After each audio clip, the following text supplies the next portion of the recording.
Remue ménage. Remue ménage.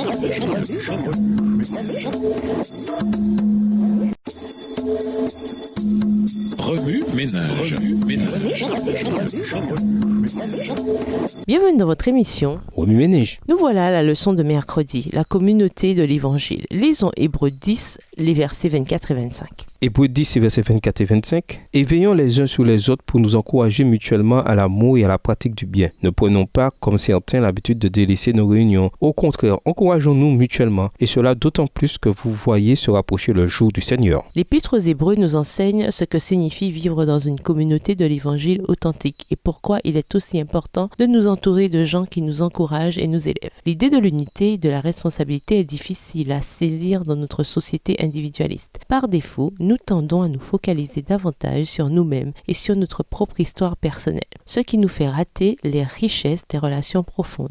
La vie chrétienne devrait être active et non passive. Celui qui est seul est bien à plaindre, car s'il tombe, il n'a personne pour le relever. Ecclésiaste 4, verset 10. Jésus est notre plus grand modèle de communion évangélique. Ce que nous voyons dans sa relation avec les apôtres. Les hommes qui marchaient avec Jésus chaque jour mangeaient ensemble, priaient ensemble, célébraient ensemble et comptaient les uns sur les autres. Jésus invitait ses frères à vivre selon la vérité de Dieu. La Trinité est aussi une illustration puissante de l'unité. Pensez-y, le Père, le Fils et le Saint-Esprit sont des êtres individuels et cependant ils sont parfaitement un. Dieu est en communauté avec lui-même. Étonnant. Dans le Nouveau Testament tout entier, un thème demeure, nous aimer les uns les autres. Ce thème apporte aussi un autre point fort. Nous ne devons pas essayer de vivre la vie chrétienne par nous-mêmes. Nous avons reçu l'instruction de nous réunir régulièrement pour prier ensemble, pour nous encourager les uns les autres et pour vivre ensemble. Ne pas se rencontrer devient rapidement une habitude, une mauvaise habitude, et les habitudes sont difficiles à abandonner. Évitons de faire cavalier seul et de penser que nous n'avons pas besoin de nous réunir avec d'autres chrétiens. Pour pouvoir continuer à aller de l'avant et à ne pas quitter la route, il nous faut l'encouragement d'autres croyants. Cet encouragement mutuel est lié à l'importance de vivre en communauté avec d'autres croyants. Ce n'est qu'en nous réunissant régulièrement que nous pouvons nous encourager les uns les autres. Lorsque nous nous encourageons mutuellement et que nous nous soutenons les uns les autres, nous apprenons aussi à bien fonctionner en tant que corps du Christ, quoi qu'il arrive alors même que le retour du Christ approche. Être vulnérable et transparent devant les autres croyants pourrait sembler délicat et inconfortable. Mais quel privilège d'avoir quelqu'un qui célèbre quand on célèbre, qui pleure quand on pleure. La communauté est notre façon de vivre. Nous ne pouvons simplement pas nous en exclure à cause de la peur ou de l'inconfort. Encourageons-nous les uns les autres en marchant vers l'amour du Christ.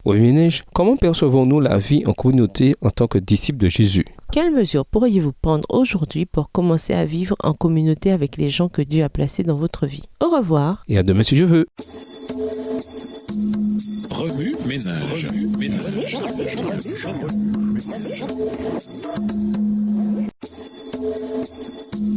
Remue ménage.